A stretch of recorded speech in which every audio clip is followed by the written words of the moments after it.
I'm hungry. I'll write jokes for food. I wish a philanthropist YouTuber would just give me 10K and not film it. Hey, what the hell happened to you? MrBeast, that's what happened to me. What we do here is go back. I was gonna be somebody. I was gonna be the Carl should lay down. Kyle should lay down. It's the worst thing that United did to make me do. Oh no! And then, no.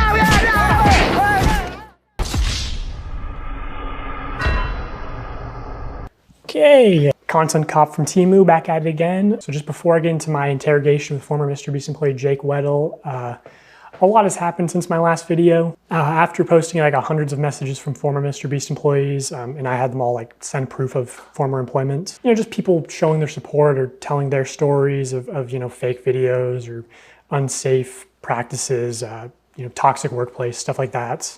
I'm not really gonna get into those claims because for one, like, most people want to stay anonymous, which I understand. And also, like, I think most of that stuff's just been covered with you know, the news coming out about Beast Games and everything. And also I have like more serious allegations that I want to start covering.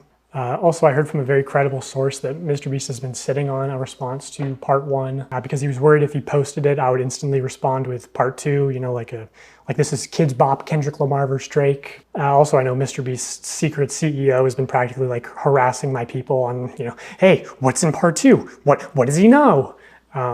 So I will just tell you, James, what will be in part 3, so you don't have to harass my people. It will be about serious allegations of sexual misconduct in the company and your direct involvement in covering up those crimes. And I'll make sure to give you full credit and plaster your face all over the screen when we talk about that. So yeah, I've gotten dozens of messages from former MrBeast employees of very serious allegations. So I just want to put a call to action at the start of this video that, you know, if you have a story, you can DM me. Just make sure you send proof of employment first, because I get a lot of DMs. And like, as much as I meme and joke around, like, I take anonymity very seriously, so without explicit permission, I don't go public with anything. And obviously if it goes to court, I would hope they would censor your information from the court documents, I don't know. Oh, and former contestants too, that's another thing I heard after posting my last video is during the 100 Boys versus Girls video, I have people corroborating the same story that the camera guy who gave the girls a drone was making some girls feel uncomfortable. You trap these girls in a circle and make them sleep on rough turf and get them high on paint fumes, and then you try to f them. Okay, that seems really dark. No, it's not dark. You're misunderstanding me, bro. I think I am. Yeah, you are. Because if the girl said no, then the answer obviously is no. No. But the thing is she's not gonna say no. She would never say no because of the implication. Anyway, so that will be part 3. So, you know, MrBeast, do with that information what you will. I know Chucky didn't want to respond to those allegations. So anyway, my interview with Jake Weddle, I chose to interview him because I thought he was perfect because he was both on camera and behind the scenes in 2019 and 2020. And also, what people don't know is that he came back in 2021 to be the sole contestant of a MrBeast video, which never got uploaded because it went very badly. He also knows about another portable document format who was working at MrBeast while actually on the registry. And I'll get more into that story at the end of the video. So I got his DM, drove straight to New York overnight, did not sleep, just drank a bunch of caffeine. And I also only had one microphone in the interview, which he's wearing. So it's mostly just him talking. Also, like, final thing, people said my last video started slow. This video also starts slow. It you know, builds up over time, but I'll do the retention thing and say, the ending will blow your mind. It's crazy. Yeah. Okay, Jake Weddle, everybody. I'm Jake Weddle. Most people who, if you know me from MrBeast, I'm a deep cut. I'm in a few of the videos, sometimes maybe purposefully kept to the shadows a little bit. I'm in the cutting room floor a lot of the time. But I've been in some videos, I've worked on a lot of them. I was there from 2019 to 2020, 2021-ish when I came back and did some more. I was there when they were authentic, and then I saw the transition to what I feel like is a company. He's like a TV show now. It went from YouTuber guy with a camera to Amazon. The culture around there was very unspoken, but there was a vibe. There was half the people who, if you made Jimmy happy, you were on the good half. And these people got random bonuses and were usually moved up, had more screen time. And then there was people who, if you had a disagreement or butt heads with Jimmy or just you didn't like it, you know, you were the other half. And I consistently was in the half that Jimmy doesn't like me. That's fine. I don't like him either. It's okay. Oh, that feels so good to say. I don't like Jimmy. I hate you so much. He didn't want anyone to get more popular or have more of a way out necessarily. Like, oh, I'm doing my Twitch thing on the side. Don't do that because you could get famous and leave and talk about me negatively. And I could tell that the yes men were, you know, doing well. And I was, you know, disgruntled for quite some time. So I've talked to reporters, right? Like publicly. And I've always had to choose my words very, very carefully because I don't want to say anything I don't stand behind, obviously. So I used to talk to people. I used to glaze Jimmy publicly for things I do genuinely think are true. But then it's like, well, how come you didn't talk about the working conditions? Well, I wanted a career. I didn't want to, you know, speak ill of YouTube's golden boy and then I'm blacklisted forever. I tell people I was talking to you, and they go, "Don't, what are you doing? You're going to kill your career." It's like, I have to or I'll be sad. If this is the moment, we're going to talk about it. So as far as that, that's my covering up of why we didn't talk about XYZ sooner, but now you know.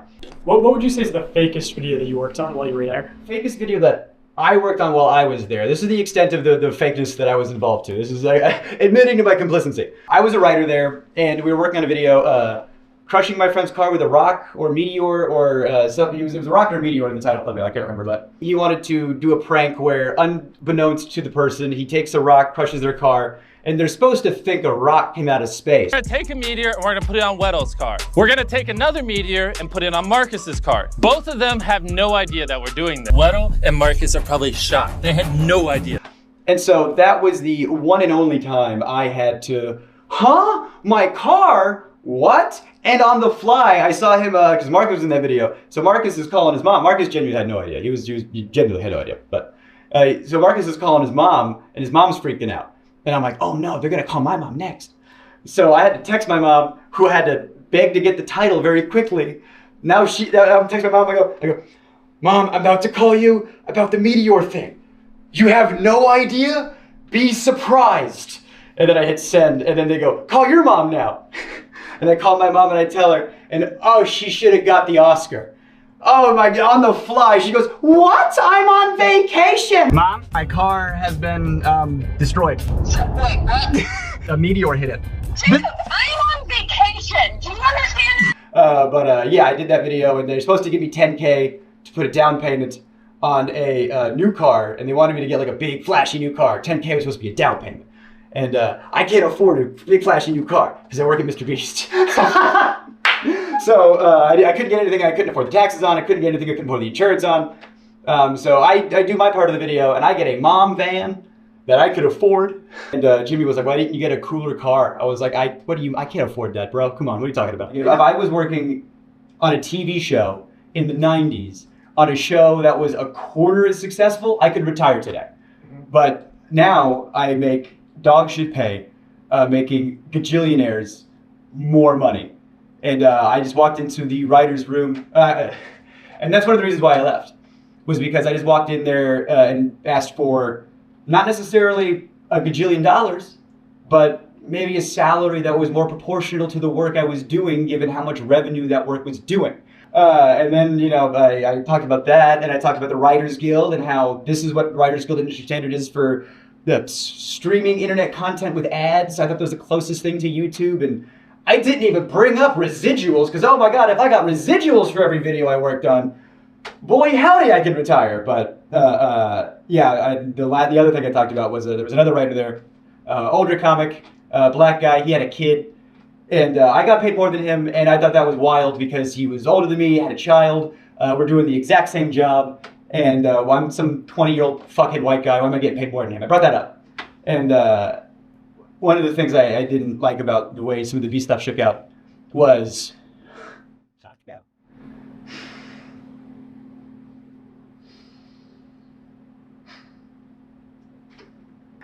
I feel really guilty about the way this like shook out. Yeah, I was talking to this other writer, like, it's fucked up, you know, that's how the pay is, and I want you to get paid more, you know, because you deserve to get paid more. You know, I don't have a kid. And he didn't want to rock the boat. He desperately didn't want to rock the boat. He's just, I like my job. I like, you know, because when you grow up with, you know, nothing, not to say that he did, but I know I did, you know. You get a little something, you don't want to lose it. So he didn't want to rock the boat. But he said, hey man, if that's how you feel, you know, like if that's like, I trust you. He stood with me. He went to that meeting with me. And I said my piece and he backed me up. And I said, I need XYZ or I'm out of here. And they said, bet. And they gave me a severance check the next day. And they gave him a severance check the next day. And if I knew he was going to lose his job too, I wouldn't have done it.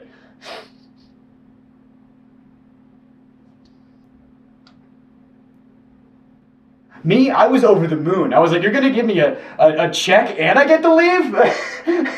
You know, I don't get to deal with the how many Orbeez can I fit up my asshole every day? You know, and I get to go home and you're going to pay me to leave. I was over the moon. And he was devastated. He did not want.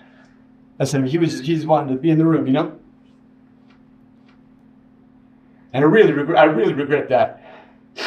But, you know, me and him are really still tight. We're still good friends. Is he doing good? Yeah, he's doing good. He's a good guy. I love that guy. He's doing good. Yeah. So maybe he was feeling better? Honestly, best thing I could have done for him. Now that he's very, very far removed from all this crazy shit, I guess. Do you think Jimmy really enjoys doing good and helping people? I think Jimmy wants to be the best YouTuber. I think he is laser focused on one goal. And I think whatever he has to do to achieve that goal, he'll do. And I think it was the smartest decision for him that he calculated, because he's very good with numbers. If I donate to charity, people can't say I'm shitty. If I give this homeless guy 10K, what do you mean I'm a bad guy? But I've always thought, if you're going to do something nice for somebody and you stick a camera in their face while you do it, you didn't do a nice thing for somebody. You gained something. There was a homeless guy on the street and you saw an opportunity for yourself and your image, and you gave one guy $10,000 who needed it to eat, and now the revenue you generated from that video is way more than what you gave. I think when he's generous on camera, it's the least authentic thing in the world. There's an element of, you know, oh, hey, you're crying. That's so good for camera. You know, I'm so glad if you're crying because you're so thankful that you got XYZ, and then you go, oh, I'm so glad he needed it that bad so I could come in and, oh, can you cry more? Oh, it's so good for the camera if you could. Oh, it made me uncomfortable that I was working there, and I didn't like it, and I vocalized it sometimes, and I think that's why I wasn't on camera as much as they said I was going to be. I was told at one point that I was going to be like fourth banana, you know, it was going to be Jimmy, Chris, Chandler, me, you know, and then that never happened. And I remember talking about that, like, hey, I thought my contract said XYZ. And then I got the severance checks. So, you know, whatever, all that regard. So after your severance checks, how was your relationship with the company? I know you appeared in videos after that, right? Right. So in videos where I was appearing in later, that's why you keep nice publicly. If you're nice in public, hey, Jake was nice in public, let's have him back for something. You know, yeah, sure. So I was hoping they call back, you know? And I appeared in some videos after I left. I think one of them was 3 days in a maximum security prison. If I did do mini challenges in that, I got paid. I was, you know, clocked in with a rate, and I would get paid and compensated for those. But there was one video I was in. I got paid a lot for it, but it didn't come out. It didn't come out because it didn't go well. There was a video that came out probably like a year ago, something like that. It got a lot of hot water when it came out. It was the like surviving like $10,000 every day you survive in solitary, or surviving solitary for whatever. It was one of those solitary confinement videos that got a lot of media attention because everybody saw the premise and thought, what? You shouldn't do that. And people don't know that was the second attempt. The first attempt was on me, and it didn't go well.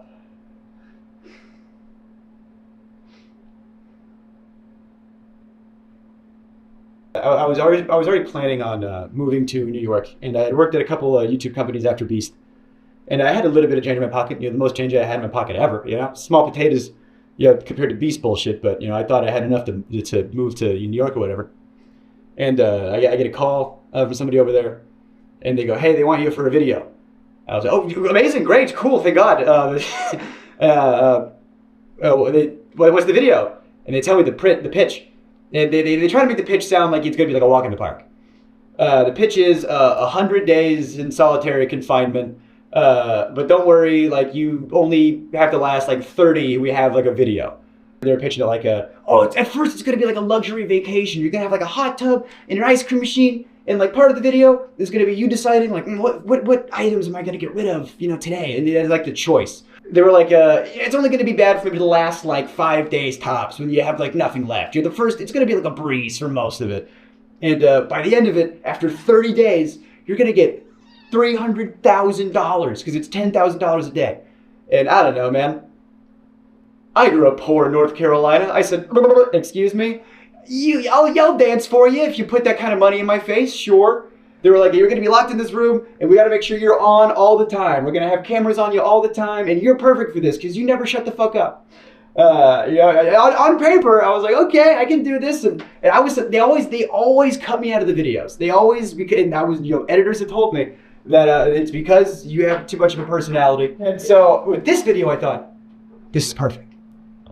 It's a video they can't cut me out of. I'm the guy. And so I thought, well, if I have to do this, if I have to do solitary confinement in order to do the things I want to do, then I will do that. That I held my tongue and I swallowed my pride and I tried to do one last ride. I get there. And at first it's fine. And they had just freshly painted the set. You could smell it, which that's probably not good. The smell of fresh paint in your surroundings for the next XYZ time. It looked good on the visual. It looks good on camera. It's movie magic bullshit. It was a terrible facility. It was in one of the studios. They had to get a separate tank for septic stuff. Yeah, there was a hot tub in it. Yeah, there was an ice cream machine. Things were cool and funny on paper. But when you think about stuff, a hot tub if not connected to a filtration system, give it 3 days, it's gonna stink. There's not a hot water mechanism, so the hot tub was a lukewarm tub at best, which was a silly complaint, but the shower was always cold, and you're taking a quick shower, and I had cameras 24/7 on me, and the ice cream machine, let's talk about that for a second. The ice cream machine has 2 modes, on, and off, reeking of smelly dairy mildew. So I got to choose which sense was assaulted at a time. I couldn't have all of them good. So the little things started to build up. There was the bug thing wasn't terrible, but it was a factor. And at first it was fine, and you're playing it up because it's a video. And it got to a point where they weren't turning the lights off. I asked them, I said, can we have nighttime hours? And they said no, because it would fuck up the time-lapse shots. The time-lapse of what? Me sleeping? Or me not sleeping? Yeah, I saw in other videos they did oh, you're gonna get XYZ hours of sunlight. Oh, great! Well, I don't know how they figured that one out. I didn't have it. One of the things was you got to take away your clock, so you didn't know what time it was. Okay, I got no access to sun. I got no access to clock. I don't know, the lights are on me all the time. I wasn't sleeping. I could not sleep, and I have insomnia problems now. But they might have started there. I had good people looking out for me. I had a lot of good people looking out for me, saying, "This, we gotta stop." So I just wanted to turn the lights off, and I'm vocalizing to people, "I wish the lights would turn off." And I go up to my friend, my good friend. And I go, "They're not turning the lights off." He goes, "What? That's a war crime. We're not allowed to do that to terrorists." Oh, good. 24 hours breaking the Geneva Convention, I guess, is what we're doing. So, they're giving me, melatonin, it's not helping, and then Jimmy would come in every other day for an hour. To check in on me because he's doing other stuff. I'm just the guy in the cage over here. He'll come back to me in a minute. And so he'd come by, he'd get the shots, he'd leave. Sometimes he'd have a note with the director over the phone. That would really piss me off. This is the note I got from the director, from Jimmy, when I'm receiving some cash. He said, Jimmy said, can you say to the camera how thankful you are that now you can pay back your student loans. You know how hard it was to do a take of that? And pretend to make it genuine? I don't want to have student loans. I don't want to be in a cage. But Jimmy's the guy with the money, and if you do what he says, he'll do what you want. You want your student loans paid off? You just be in this cage. And you have power over people. When one person doesn't have resources and the other one does, and they hold it over your head, and you go, of course, yeah, I agreed to it. I needed it, of course. Just something about like having the cameras on me all the time. Like I was not having a good time, but we were filming a video, so I was trying my best to be funny. You know, I'm a dark comic. You know, I got bits about. I had a very traumatic life. I have my dad is in jail for sexual assault of a minor. You know, so this kind of stuff is very near and dear to my heart. You know, I don't fuck around with this shit. Yeah, I have jokes about that in my act. You know, I joke about it because, that's what you do in a traumatic experience. You know, abusive relationships. I get out of it. The first thing I do is I do a type file about it. You know, so I'm in this situation where my mental health is not good. My physical health is getting worse, but we're filming. So I'm doing bits.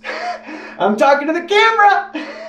And I'm being, like, hey, it's been a couple days. I'm not doing so hot, which if I'm filming a video, that's what I should be doing for the camera, but it was too real.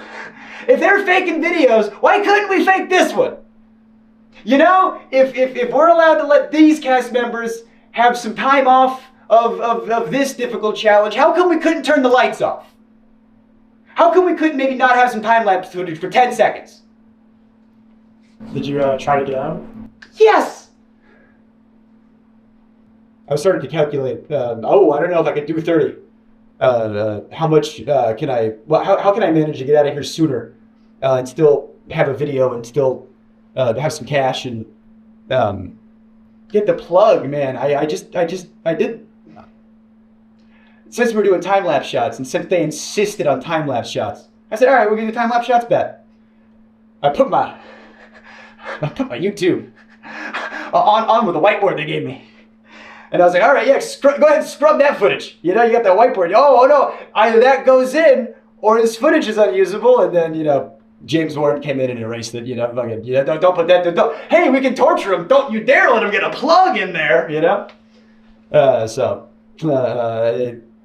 Like we were playing up the joke. It's like I'm the boy in the cage. Whatever. Like I'll play into a joke. Whatever. It's fine. It's just something weird about when Jimmy jokes. I have jokes about my dad. Because I love jokes with my dad. I'll joke with my dad all the time. That guy's a piece of shit. I hate my dad.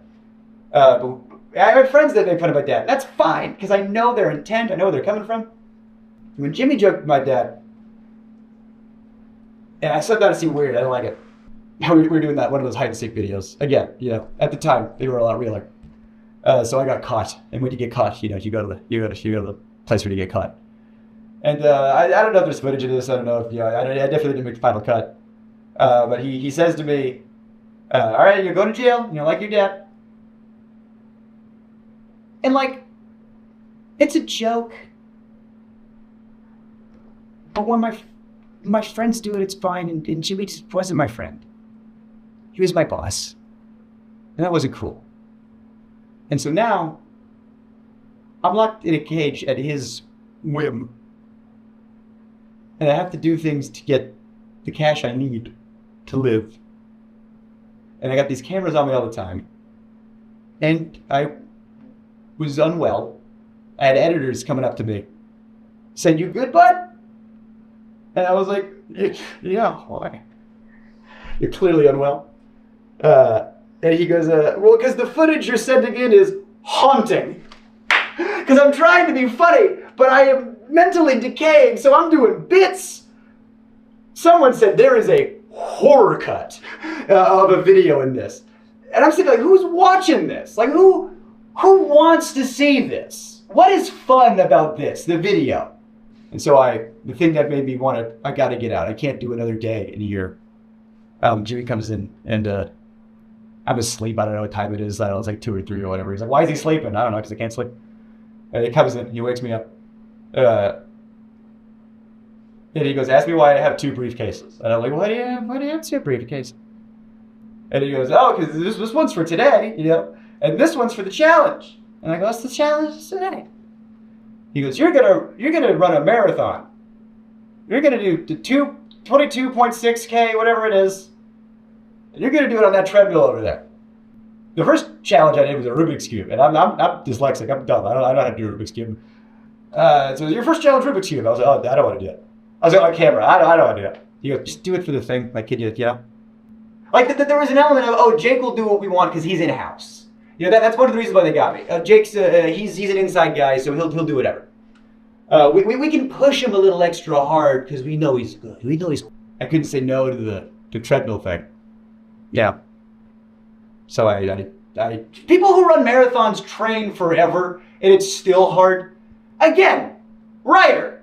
Do I look like I run? I don't run, you know? Let alone a marathon, let alone that training for it. So I was in a sunlightless, you know. Did you try to say no? Like, did you have a choice, or? Based on the Rubik's Cube thing and based on all the other stuff, like there was so much pressure to just do it, just do the thing, you know? You know?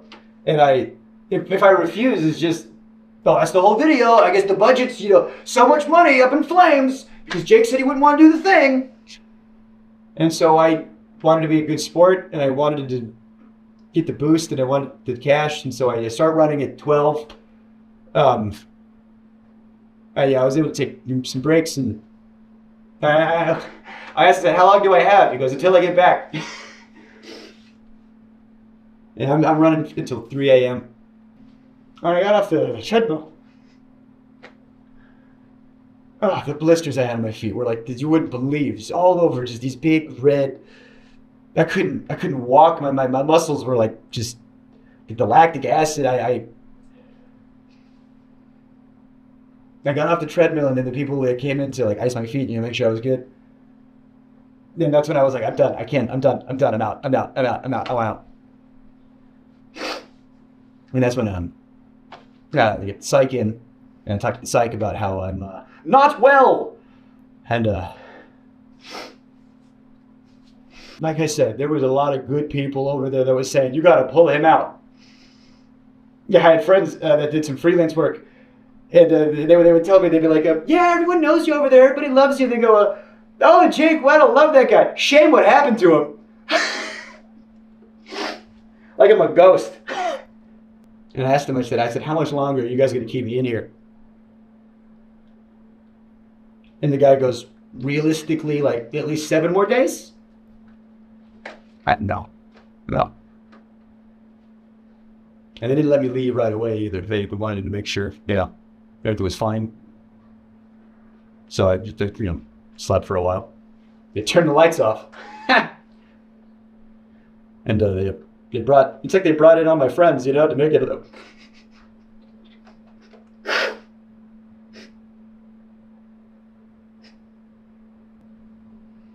They brought in all the people I liked. And Jimmy. Then everybody was around me making sure I was good, making sure I was okay. Yeah. But Jimmy had his he was sitting in the chair turned around like an evil villain. Swear to God. Everyone was looking at me and he was like Lex Luthor over there. He turns around, he stands up. He does the exact same thing when he's pretending to have a human connection. You know when you're watching a video and he's like, oh, stop, you're gonna make me cry. And he touches his eye or whatever as if he's crying. He's just... I didn't have to pretend to do that shit. She says, as if rehearsed by his lawyers. Yeah, your mental health's the most important thing. I just want to make sure you're okay. And the last thing we want you to do is... I can almost hear the word Sue come out of his mouth. The S. He just stopped right before it got out. I did not get the 300K. What I got, he goes, think of it this way. At least you get to keep what you earned. You were in there for XYZ days. You did XYZ challenges, so you got, 100,000 some change, give or take. You know how much money I spent in taxes in 2021? I spent $44,000 in taxes alone. And now I spent all that money on doing stand-up. I bought plane tickets to go do comedy festivals. You know, my family back home, I gave them a bunch of stuff that they needed. And haven't been back on a Beast set in any official capacity or unofficial capacity since then. And then they did the video with somebody else, and they worked out the kinks. And then I'd still gotten some hot water, and I knew it would. And I've wanted to say a lot of this for a long, long, long time. And I feel good now. I just had to get that off there. So I just want to hop in here and show some text that Jake sent me after this interview. This is July 29, 2021, a few days after he got out of solitary. How are you feeling after a few days? Better. I still couldn't sleep even a few days out, but I almost have my sleep cycle back on track. My legs and joints are good, but the blisters on my feet still hurt to walk on. Medical advice I got was not to lance them and just let them go away with time. I'm mentally still in an uneasy place, but I've gotten back on better help. My therapist is a little concerned, but we are working on things. Reminder, this is not supposed to be a traumatic life event. This is supposed to be a MrBeast video. Hey Jake, hope you're doing okay. Meg and I just wanted to check in on you. Hey, I'm good and I appreciate that. I'm not exactly 100%. I feel like mentally I'm still recovering a bit, but back in therapy and my therapist is concerned. Haha, but my legs and joints feel better. Like I can walk, but my feet are still covered on those blisters and those hurt to walk on. But I was told the best thing to do is stay off my feet and let them heal. I'm in Raleigh with my family. Also, it'll be like a month before I get the money, and they aren't giving me all the money. They're giving me what I won up to that point in the game, which was also a slap in the face, but hey, I'm out, I'm alive. Therapist who knows and cares about you. The whole thing was so fucked, and honestly, fuck them for not giving you the money. Meg and I are wishing you the best with your recovery, and please feel free to reach out if you need anyone to talk to or need a place to crash in New York. Hope you're doing well, man. That video you uploaded is money, so good. I appreciate. I'm doing better physically. Mentally, I'm still kind of in a place. I still can't sleep. I've slept 5 hours in the past 3 days, marathon included. I don't know what's wrong with me. Lots of thinking, too much one might say. Hope they're taking care of you where they can.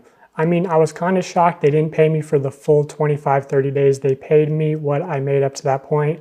Like even when we have to pull the plug for my mental health, the mechanism of the game is still at play.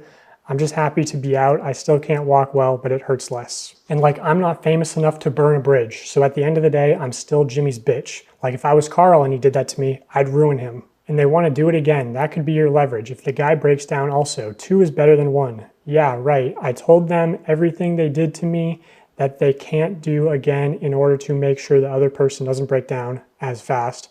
But like the way the video is meant to function is the problem. It's a bad idea, full stop. It sounds clickbaity, sounds right up Jimmy's alley, but it's morally unethical like on every level. Off-camera breaks, lights off at night, visitation, take the marathon out. Marathon is a video in itself. You can't expect someone to exert themselves like that for 45 seconds of content. The challenges really made it feel dehumanizing, felt like a parody of MrBeast. I felt like the homeless guy they could exploit. It felt like if Jeff Bezos had a GIMP. It felt like if Jeff Bezos had a GIMP. Part of me wants the footage burned and part of me thinks that there's a great horror cut in there. LMAO, he was so fake when he came in and said he cared about my mental health. They must have programmed the care about mental health updates. He said, we also don't want you to, and I swear to our Lord and Savior, he stopped himself from saying sue. Also, as far as like, he could have said no, he could have left at any time. I want to show this segment from an internal document at MrBeast called How to Succeed in MrBeast Production. Specifically on page 19, there's a paragraph called No Does Not Mean No. Already insane, because it seems to be co-opting the popular anti-rape slogan, which is a terrible look given the allegations that are going to be coming out very soon. It reads, when dealing with people outside MrBeast Productions, never take no at face value.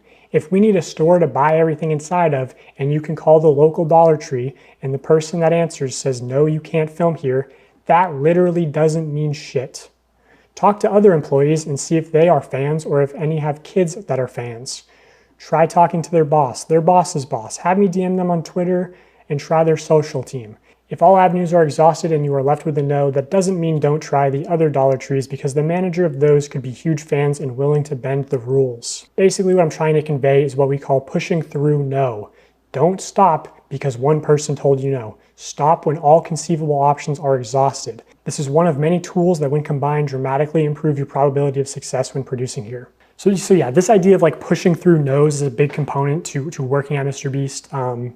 And the way that it manifests itself a lot of the time is like a director might tell a producer, hey, we need access to 30 acres of farmland by Tuesday or we lose $500,000. Now, if you're the producer, you obviously know that means get it done or you lose your job. So what can happen is like a producer's calling up farmers saying, hey, I need to use your land.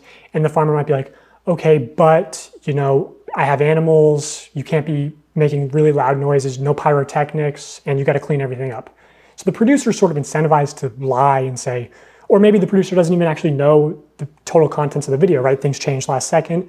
So they're very like, they're financially incentivized to be manipulative and sort of, they're put in positions where it's like, oh, it's either the producer's job or a civilian's job, like where it talks about, hey, maybe the manager would be willing to bend the rules. Well, you shouldn't really be pressuring civilians to bend the rules that could get them fired, you know? I'll show you a real life example. This is unused evidence from part 1. I had seen this Reddit post titled MrBeast leaving trash behind and debris at film site in Ayden, North Carolina. Apparently he left a large boat in a pond as well as debris around the film site in the bottom of the pond weeks and weeks after the agreed time frame. This actually rendered it unsafe for campers and almost delayed the camp's opening date multiple times due to not being able to get in contact with MrBeast to get the stuff cleaned up out of the area. So I actually know that this is from a MrBeast video called Protect the Yacht, Keep It, where at the end of that video, he actually says, if you're wondering, yes, we did ensure the lake was completely cleaned up after this video. For the love of God, subscribe so we can pass T-Series.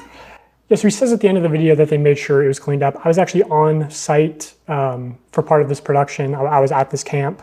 So I decided to send an email out to the camp, basically saying, hey, I heard these rumors. I'm investigating similar incidents. And the camp responded, actually not denying the claims, going on to say, I am sure that there are no perfect film productions, just as there are no perfect people. I am grateful for the opportunity that we had to host the production crew, and because grace, or forgiveness, has been offered to me so freely, I will choose to offer the same. So clearly alluding to the fact that there was a wrongdoing by MrBeast's production team. And that's like sort of the thing is, if you're around Greenville, you know these stories of people working with MrBeast and it being extremely unprofessional, them not doing what they say. But they sort of get by a lot on their good public image. And like, I mean, this camp offered to host them completely for free. And I guarantee, like, if you went to the lake at the camp and you went magnet fishing, like, you'd find all sorts of debris that's still there to this day. Like, they didn't clean it all up. So in the case of Jake Weddle, like, I'm sure that there were producers who were in a position of, hey, if Jake gets out early, we don't have a video and your job is at risk. So there's a tremendous amount of pressure on top of, like, him being delirious from not sleeping and everything to just manipulate him into staying. Which, you know, I'm sure this isn't like technically against the Geneva Convention on torture because he wasn't technically a prisoner. Like, he could have left at any time, but because of the extreme pressure to stay in, it's not really a reasonable expectation that he could have just, you know, walked out. Because of the implication.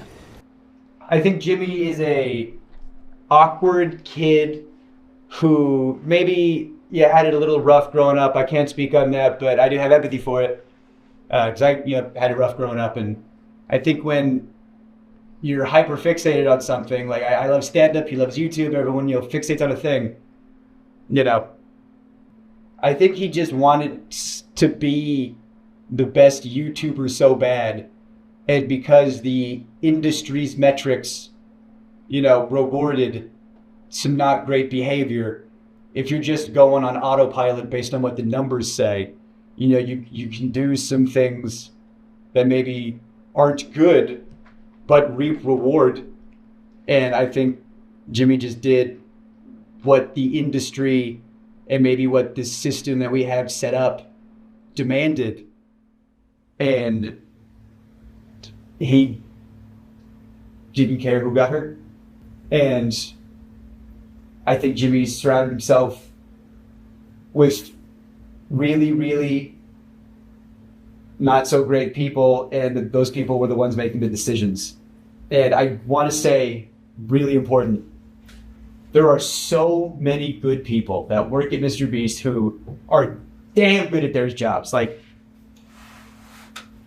when Jimmy comes in and asks for something impossible, it's these people's jobs to do it. And they shouldn't be able to make it happen, and they do. And so, I don't think people wanted to talk about stuff because I didn't want my friends to lose their jobs. I don't care about my fucking job. I'll die in a hole. I don't care. But I don't want my friends to lose their jobs. You know? I don't want anyone's reputation to be fucked. You know? But let's just go back to my dad for a second, if I may. My dad was like a swim coach, neighborhood swim team. Everybody loved him. Everybody loved him. Behind closed doors, he's a real piece of shit. And so, when stuff starts hitting the fan, what? Him? No! Surely! And then, everyone, thought my mom was the bitch, for not, But then the news broke, that he did what he did to one of the students of the team. And it's like when that comes out, you're not surprised, You just go. When I saw my dad in the news, I said, "Oh, you idiots!" Like I was like, "No," I was, "Oh, dumbass, god damn it!" But I wasn't surprised, and it was just consequences happening to somebody who was really good at avoiding them for a long time. And I don't know, everybody loves Jimmy, and behind closed doors, he is not super great, and that image is cultivated purposefully and intentionally, and it's branding, it's marketing, it's YouTube. Okay, so I guess, just one final question on a serious note. Obviously, the Ava Chris Tyson drama, and, that's a known issue of traditional media. Did you witness or hear about any sexual misconduct at the company? It's crazy. I probably hung out with Ava the most out of the main cast just because I was on Beast Hacks. Now Beast Reacts. I don't know if it's still out. That was a lot of fun because it was just being silly and goofy in front of the camera. And Ava was the only person who was willing to film. Everybody else was too busy or didn't want to, and I was just trying to do my job. Sometimes there'd be like an offhanded joke that's a little gross. I mean, I'm a stand-up, so I'm very desensitized to that. I didn't hear anything that was like, whoa, that's crazy. Like when I saw, the reason I messaged you instead of talking to reporters sweetly like I have been was when I saw the Discord stuff because when I got there, it was like 2019. So I guess if the timelines add up, that would have been like handled, for lack of a better term. And then they started bringing more people on. Maybe they thought they had that under the rug, all right, we handled that. Now let's bring in some writers, And when I saw it, all that stuff start coming out.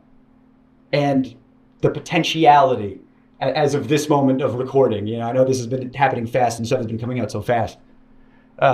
Just the potential that Jimmy could have been in those Discord chats, or even the potential that he participated in those Discord chats. After the shit he did to me, and if you're gonna make fun of my dad, I don't care what happens to me and my career and reputation after this. I had to say some stuff. So whatever happens at this point. Outside of Ava Chris Tyson, did you notice any or hear about any sexual misconduct at the company? I've heard rumors. I can't confirm or deny anything. I don't have any tangible evidence, but I've heard stuff that if it could be investigated, that'd be great. But it's like water cooler talk. But I've heard things, yes, of course. I heard, people have been let go for sexually assaulting some very young people.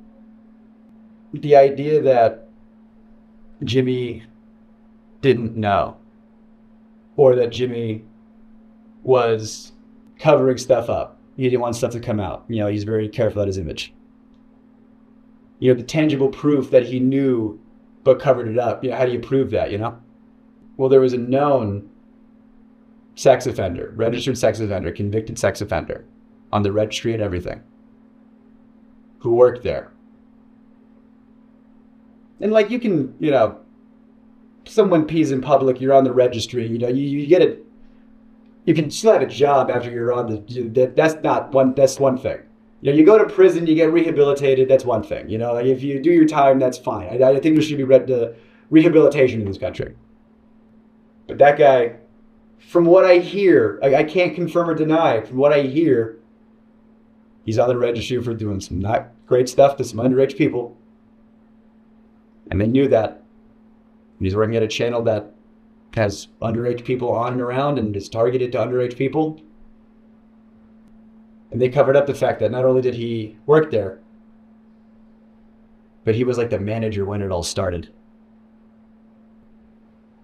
And you know that he knew, and because he'll be in videos, he'll be in thumbnails, he'll be around. And whenever he is, he's wearing a mask. Why would you wear a mask? Why would you conceal your face? It's like, what are you concealing? That you are a registered sex offender? And that your face can be looked up on a thing? How much more can you literally cover up a sex offender with a physical mask? Like, do I have to, is it more on the nose? Or I don't know why they let him go, because there's rumors back and forth, you know, so I don't know why they let him go, but he did leave at one point. Even if that guy didn't do anything, they still knew about it and he was still around. And what if he's one of the people in the Discord servers? What if he's not? I don't know. But when I was there, they called him Delaware. It's like, why do you call him Delaware? And I didn't know. Apparently they called him Delaware because he's not allowed to go back to Delaware. That's his nickname? Colloquially? Like, you know, yeah, it's Delaware. Don't ask him why, you know? The fuck?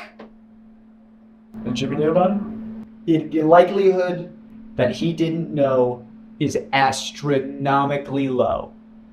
Okay, so finally I have a recorded phone conversation. The person on the other end of this line is a different former MrBeast employee talking about Delaware.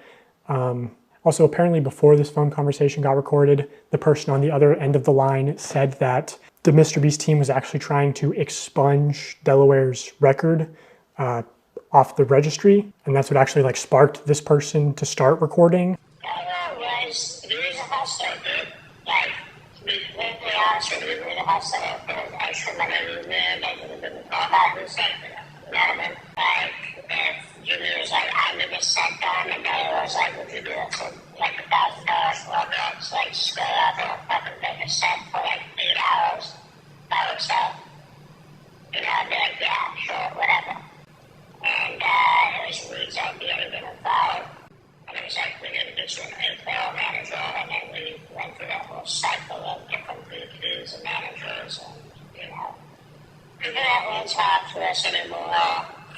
Because they're scared of Jimmy. And if you really don't do anything in the affidavits and testimonials from people, you have to move very quickly because one of those people are going to go back and say it.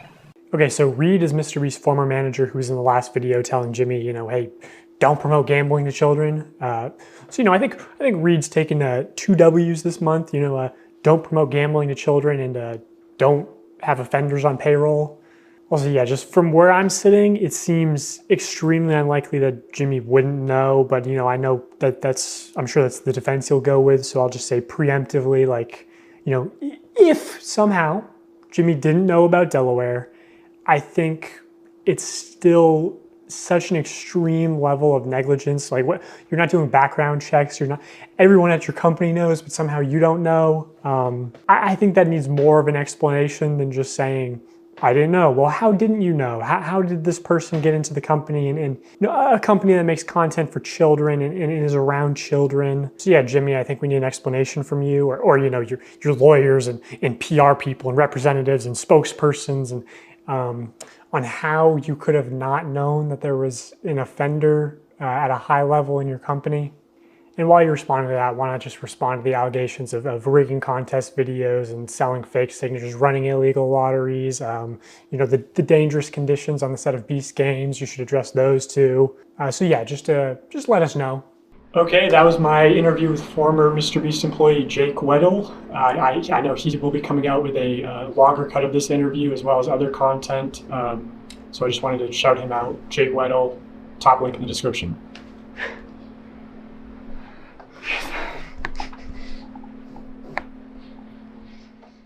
I've waited a long time to talk about a lot of this publicly, so thank you for doing what you're doing.